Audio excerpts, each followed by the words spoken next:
Speaker, does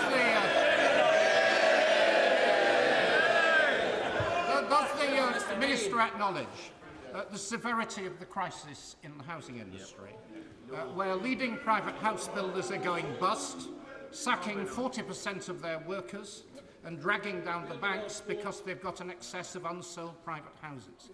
Will the government therefore build up its sensible but pathetically small programme for acquiring property and give genuine freedom to councils and housing associations to acquire property in order to let it out to the 1.7 million people in housing need and waiting list?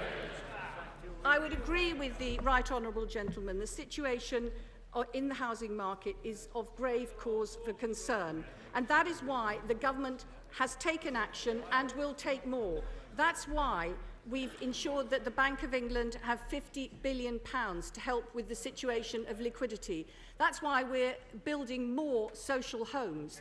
That's why we're actually giving £200 million to the Housing Corporation so that they can buy houses which have been built but which haven't been able to be sold. And that's why, too, we're helping first-time buyers by reducing the stamp duty. But I think he would agree with me that the most important thing for housing for the future is that people can stay in their jobs, that unemployment remains high, and that inflation and interest rates remain low.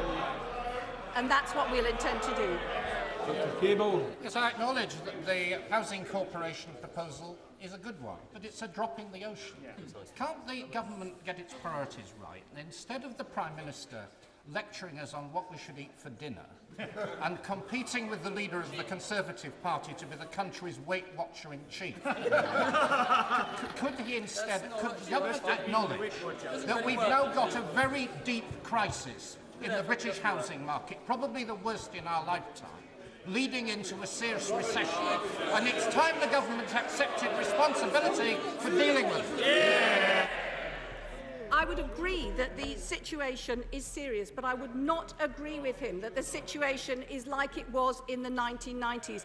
And he should acknowledge that it is important that we keep employment rates high, and it is important that we keep interest rates low. And I think that those who are working hard in the construction industry and in small and big businesses across the country, they don't want the official opposition or any members of the opposition to be at this point talking the economy down. Confidence is important.